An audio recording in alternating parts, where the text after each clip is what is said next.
Oi, turma do livro Francisco de Assis, João Nunes Maia e o Espírito Miramês, no capítulo 9, Unidos para o Bem. Na quarta parte, conforme solicitara aos seus assessores, receberam o endereço de Carmeline, que ainda se achava encarnada, e de seu pai, em espírito, comandando o mutirão de almas afins aos seus equivocados sentimentos de maldade. Todos já tinham partido em socorros volantes, e João partira também com seus auxiliares rumo a Florença, ao encontro da filha de Ernesto. Quase que ao mesmo tempo, o chefe do mutirão das sombras escalara alguns dos seus comparsas para, justamente com ele, vasculhar Florença à procura de uma mulher que desejava aprisionar. Essa mulher estava já há 10 anos internada ao mesmo sítio de assistência em que Carmeline fora recolhida.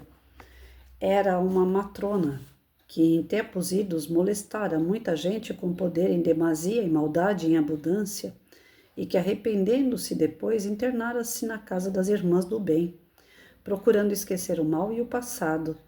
Mas o verdugo Ernesto, sendo um dos ofendidos, não se esquecera e desejava vingança. Prometer a si mesmo matá-la e apoderar-se da sua alma, escravizando-a impiedosamente no seu intento de deixá-la sofrer eternamente.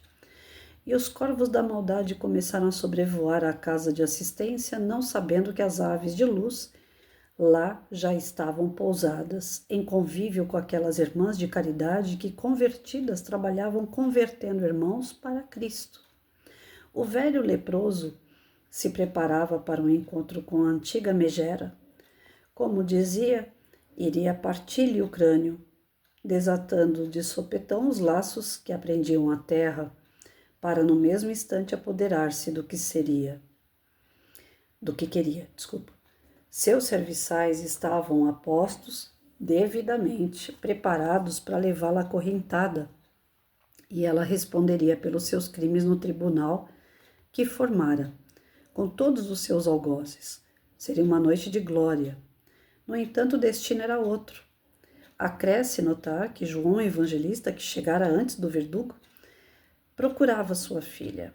Achando-a, já nas últimas despedidas do mundo, adentrou o humilde quarto e presenciou um quadro aterrador. Carmeline, com idade avançada, coberta por fino lençol e o corpo em chagas, não tinha forças mais para a tosse costumeira. Seus pulmões, ao exame profundo, pareciam mulambos de peças rotas, sem a menor resistência a qualquer tratamento. Uma serviçal de vez em quando limpava uma espuma amarelada que brotava nos cantos de sua boca. A respiração quase apagada mal movia o já cansado coração. O cidadão de Éfeso, que assim se fez pelo coração, revestiu-se de piedade por aquele ser, encheu seus sentimentos de amor, acendeu a luz mental de todo o entendimento, reconheceu a necessidade de se apresentar com bastante idade, e logo seu corpo perispiritual obedeceu às suas intenções. Pegou com as mãos encarquilhadas a cabeça espiritual de Carmeline, colocou-a em seu colo paternal e iniciou os primeiros socorros àquela alma que, na sua partida, ligaria a chave de luz no coração de alguém que tanto a amava. João não deixara a enferma acordar no plano espiritual, e os seus passes eram como calmantes. O ambiente era todo de paz. O silêncio urdido pelas circunstâncias ajudava os trabalhos idealizados pela luz. Ernesto já estava enfurecido por não encontrar a pessoa desejada. Por fim, faltava examinar os fundos da casa de caridade. Avançou, como na guerra, e penetrou o singelo quarto. Viu estendida no velho catre uma mulher agonizando.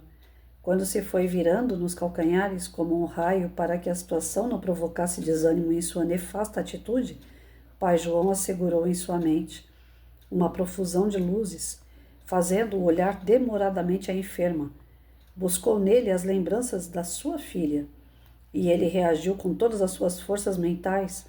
No entanto, não adiantou, pois ficou preso como por um encanto, na afeição da doente e deparou com uma transformação mágica.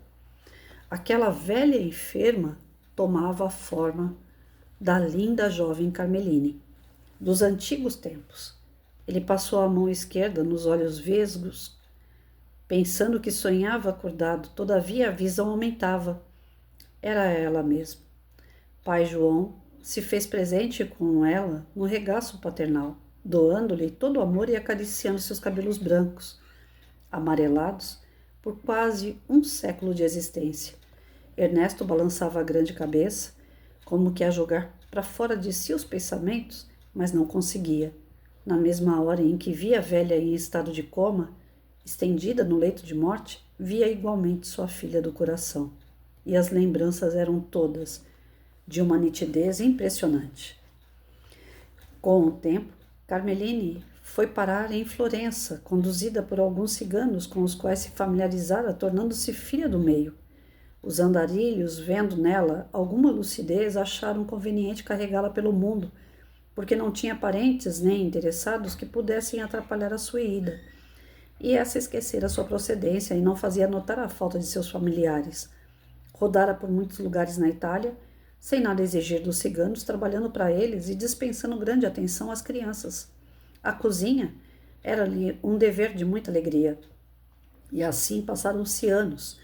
O tempo foi trazendo certa consciência e por vezes vinha-lhe à mente lembranças dos que ficaram em casa, quando saíra para o campo. No entanto, essas lembranças traziam-lhe muitos aborrecimentos e esforçava-se por esquecê-las, dando-se ao trabalho, pois nele se sentia recuperada.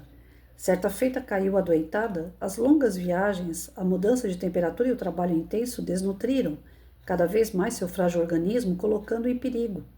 Seus pulmões estavam ameaçados pela tuberculose, pela asma, e que lhe tiravam a felicidade de antes, de respirar livre e profundamente. Passava a noite sem conciliar o sono, e por não servir mais para o grupo foi deixada em Florença, sob os cuidados de mulheres piedosas, em uma comunidade de noivas de Cristo. Ali aprendera mesmo, enferma, muitas coisas do Evangelho do nosso Senhor Jesus Cristo, e que no fundo da alma não ignorava. Quando exercitava a oração, sentia um prazer indizível no coração. Tinha as irmãs como verdadeiras mães e considerava a comunidade como sua própria casa. Sofria sem, por isso, envolver-se com os frutos do sofrimento, da tristeza, da melancolia e do medo. Encontrou a paz junto àquelas almas que tinha no Cristo o ponto central de suas atenções. A esperança nasceu, cresceu e iluminou sua vida. Porém, com a gravidade do seu estado e os receios do contágio, as companheiras da caridade transportaram-na a um singelo quarto isolado e somente duas velhas serviçais, isentas de contágio pela idade, podiam olhá-la com o devido interesse, pois igualmente procediam de lugares ignorados, compradas que foram em mercados que permutavam escravos por dinheiro ou objetos. E o estado de Carmeline foi piorando cada vez mais. Naquela época chamada peste branca, enfermidade temível, era incurável e contagiosa, a ponto de se isolarem as criaturas por ela contaminadas. A tosse marcava o enfermo e servia de aviso aos que se aproximassem. Carmeline não esmorecera e nem se revoltara com a sua situação. Não temia o seu destino e enfeitava o seu patrimônio mental com pensamentos elegantes, criando na profundeza do seu ser uma paz imperturbável que o mundo não podia lhe dar. Entregava-se ao Cristo que até então conhecia por ouvir falar. Tinha muita gratidão às pessoas que a acolheram naquele paraíso.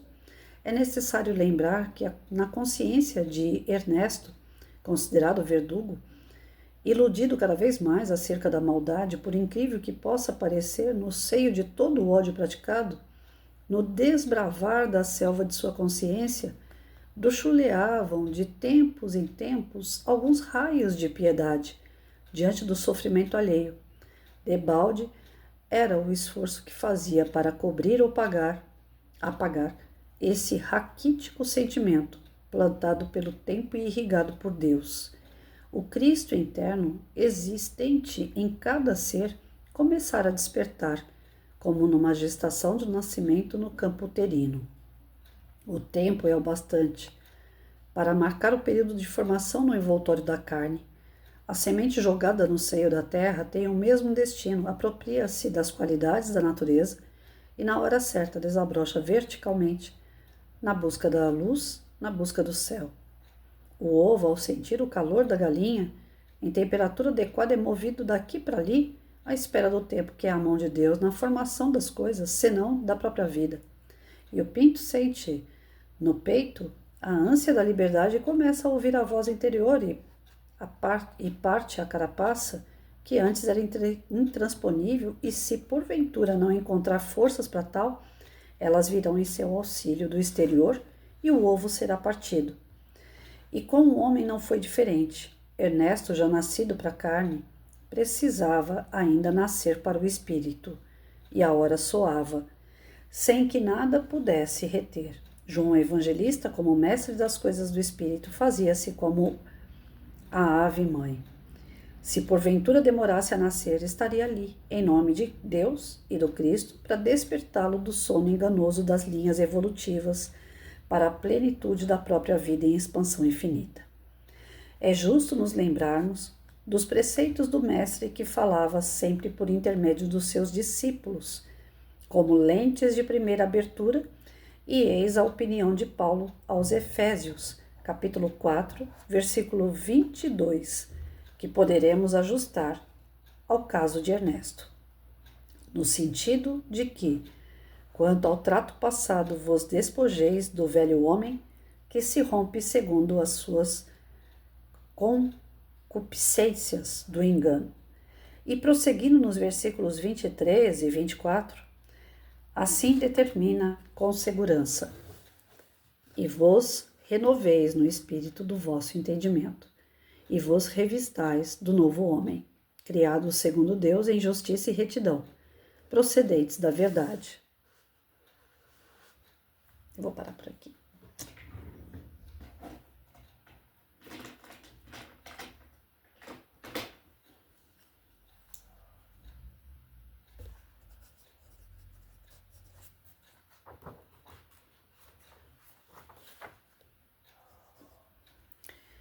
Nesse trecho, a gente vê o socorro da espiritualidade mesmo para os espíritos mais endurecidos, né? Eu acho que é o que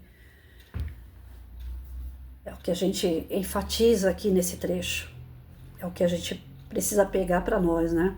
Como ensinamento.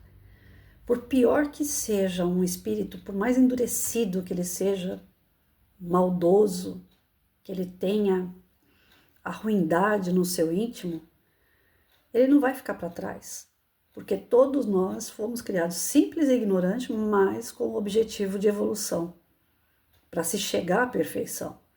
E é o que Jesus sempre disse o tempo todo na sua jornada, né? Vocês são capazes de fazer tudo o que eu faço e muito mais, ou seja, nós somos capazes de chegar ao grau de Jesus.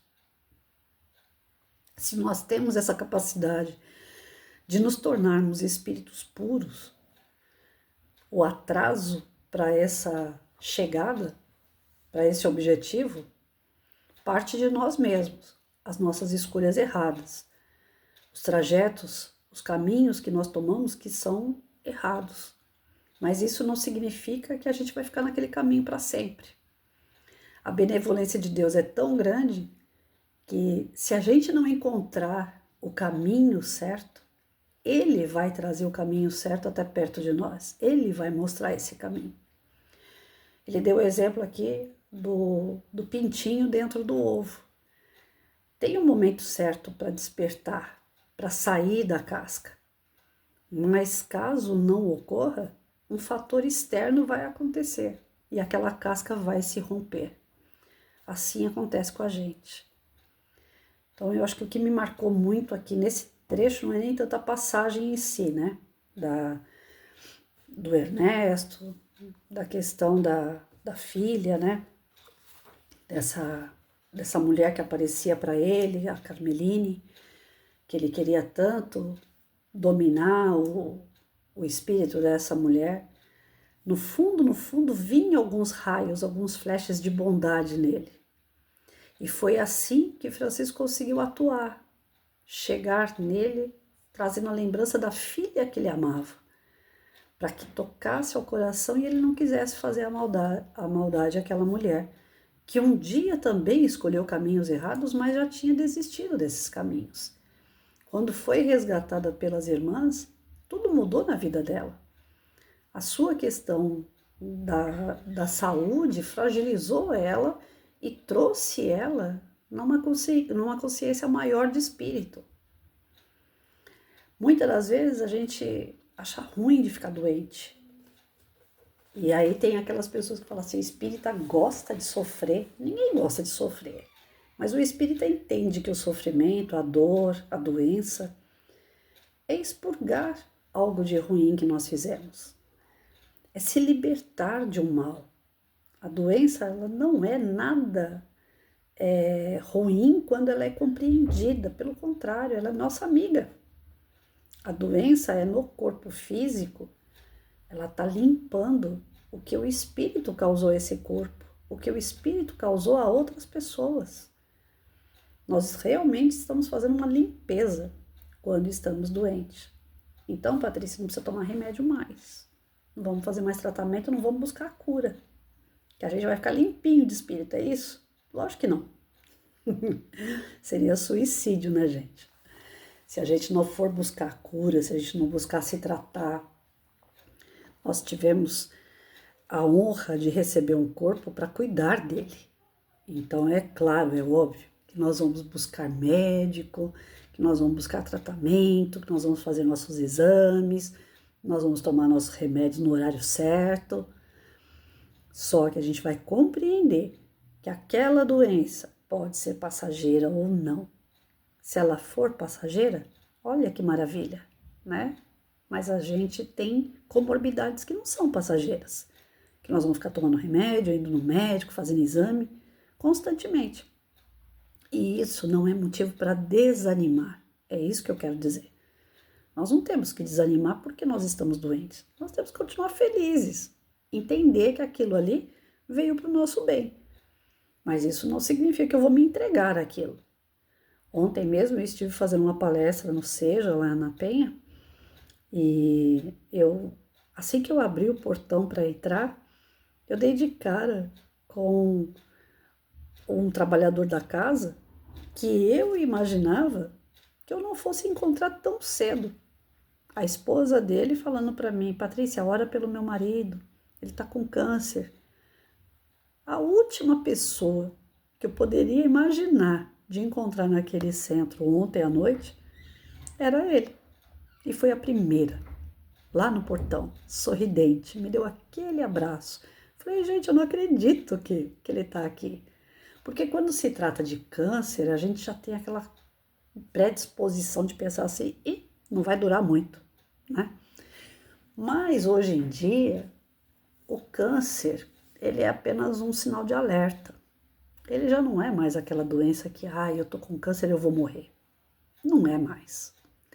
Decididamente as pessoas estão entendendo que o câncer nada mais é do que a falta do perdão, do que uma mágoa mal resolvida. E que quando você limpa isso no teu espírito, quando você lava as mãos e fala, eu não quero mais não gostar da pessoa, odiar a pessoa, me revoltar, eu não quero isso para mim. Quando eu me liberto disso, eu peço perdão, eu perdoo.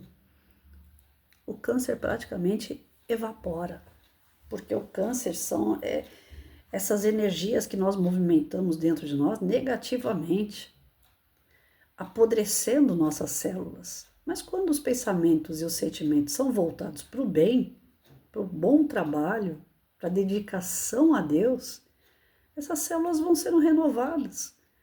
E junto com a ciência de hoje, com essa tecnologia que nós temos, com esse avanço todo na nossa ciência física, o nosso corpo vai corresponder aos tratamentos.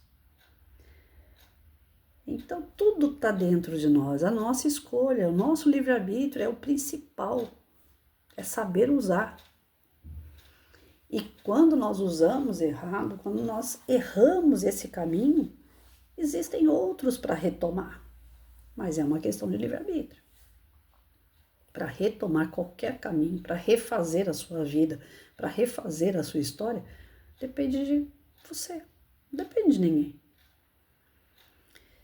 E aqui o Francisco fala, olha, como o Ernesto tem aquela centelhinha de amor lá dentro dele, que é onde Deus aflora em nós, eu vou pegar esse amor que ele tem pela filha dele, para ele perdoar essa mulher, para ele não querer essa mulher.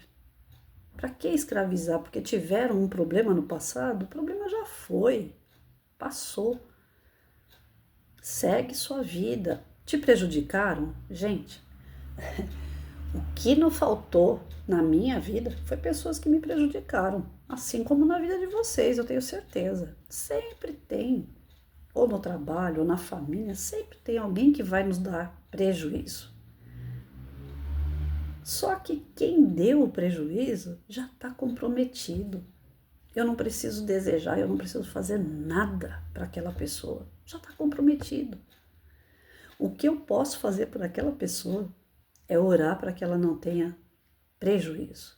Aí vocês vão falar, nossa, mas aí já é querer demais, Patrícia. Me prejudicou e eu ainda tenho que fazer oração para que ela não se prejudique? Seria o ideal. O ideal é esse aí.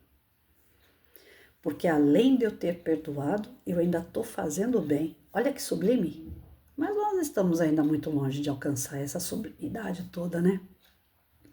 Algumas pessoas conseguem fazer isso por algumas pessoas.